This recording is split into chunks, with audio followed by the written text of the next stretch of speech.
With that, of course, referencing the White House last month responding to the first episode where they said, the show hasn't been relevant for over 20 years and is hanging on by a thread with uninspired ideas and a desperate attempt for attention. But really, whatever you think about South Park, they have people's attention. South Park just took one of the most shocking real-life raids and turned it into pure TV fire.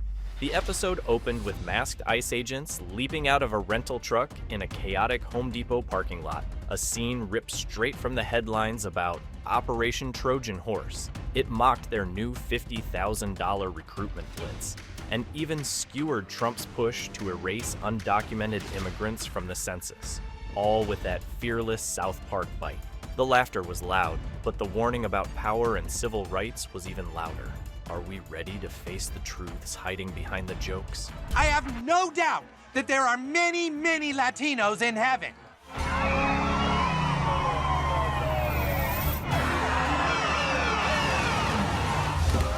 Early one morning in Los Angeles, a scene unfolded that sounded more like a movie plot than an actual government operation. Day laborers had gathered outside a Home Depot, hoping to find honest work. A rental truck pulled into the parking lot around 6:45 a.m., and the driver, speaking in Spanish, offered jobs to anyone willing to hop in.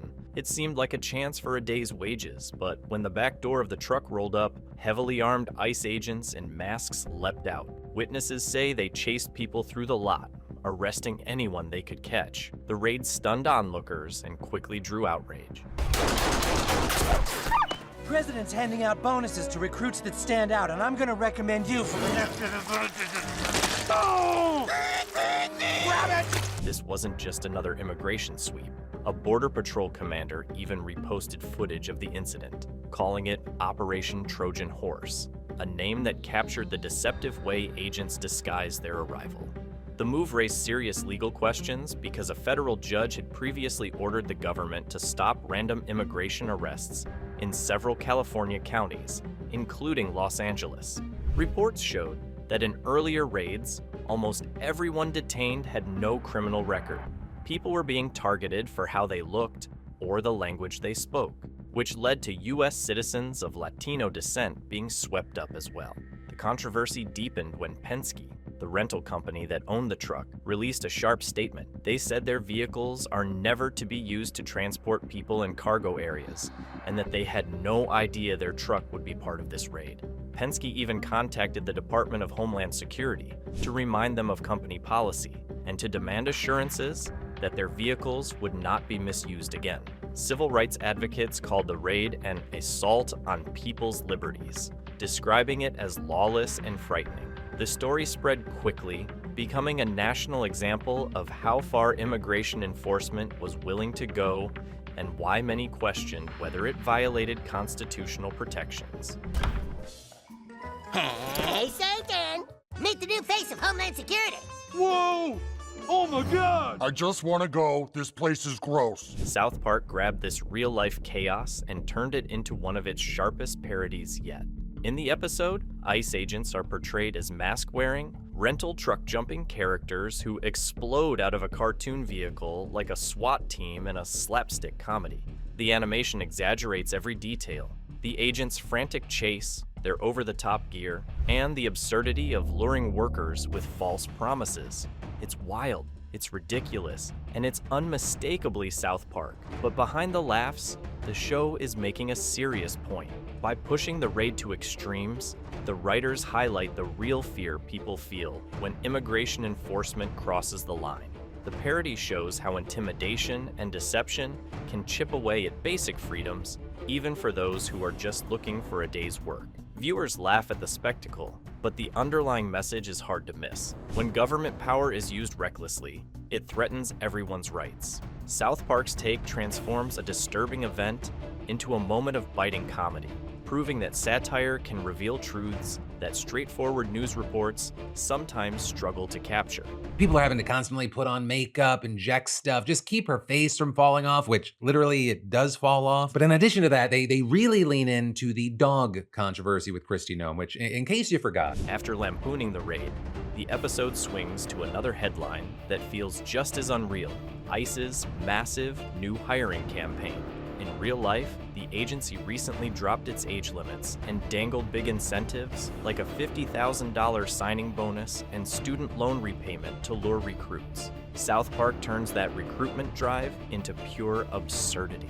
On screen, agents pitch the job like a wacky family adventure, promising father-son bonding while rounding up immigrants. The show exaggerates everything: the smiling recruiters, the endless stacks of cash, and the idea that anyone, no matter their age or background, can join in the chaos as long as they're ready to chase people through parking lots. It's funny, but it also lands a sharp punch. By mocking the way ICE courts new hires, the writers spotlight how immigration enforcement is being treated more like a game than a serious responsibility. The real recruitment campaign raised concerns because it seemed less about careful vetting and more about building a larger force fast, especially after huge federal funding boosts.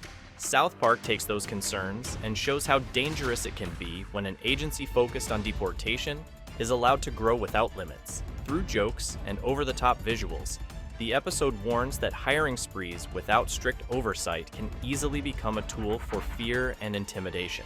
A few years ago, I had to put my puppy down by shooting it in the face. We don't ask for experience, just show up.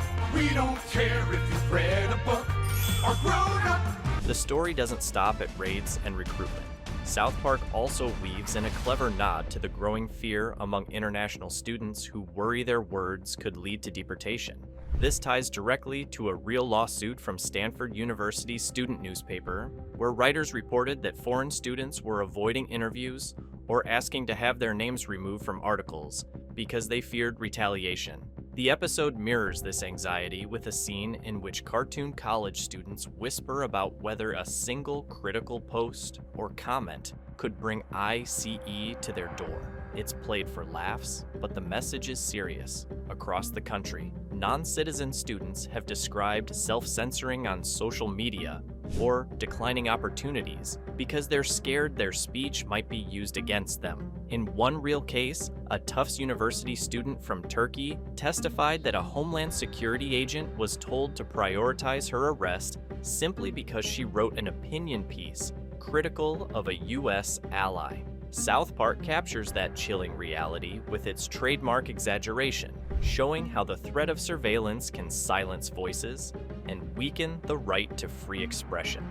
By turning these fears into satirical comedy, the show underscores a powerful truth. When people feel they can't speak freely, everyone's freedom is at risk. She shoots up a dog store. And then as far as their critique of ICE, you have the new recruits loading into trucks for the first ICE raid. You have an agent advising them, keep your hands and feet inside the vehicle at all times. South Park Next shines a spotlight on the tense debate over who gets counted in the US Census.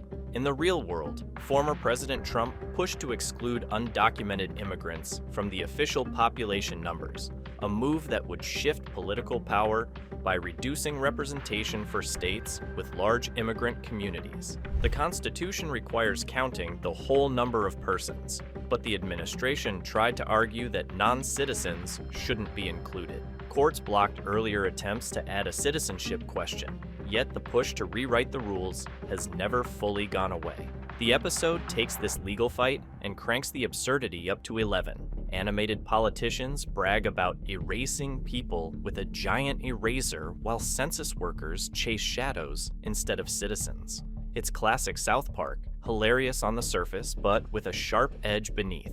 By mocking the idea of selective counting, the show highlights how dangerous it is to manipulate something as fundamental as the census. It reminds viewers that representation in Congress and the distribution of federal funding depend on an accurate population count. Stripping certain groups from that process isn't just unfair, it can change the balance of power for decades. By the end of the episode, it's clear that South Park isn't just out for laughs. The writers use outrageous characters and wild animation to make a serious point about government overreach. Each storyline, the Home Depot raid, the recruitment blitz, the student free speech fears, and the census fight reflects real events that affect millions of lives. The comedy works because it forces you to think about how these policies play out in everyday communities, from a parking lot in Los Angeles to classrooms and voting districts across the country.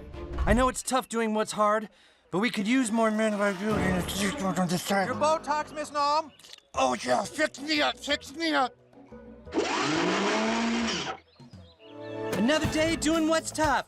Watching the show feels like laughing with a friend who also wants you to stay alert. The humor is sharp, but it's also a warning that when power goes unchecked, basic rights can disappear without most people noticing. South Park proves that satire can be more than entertainment.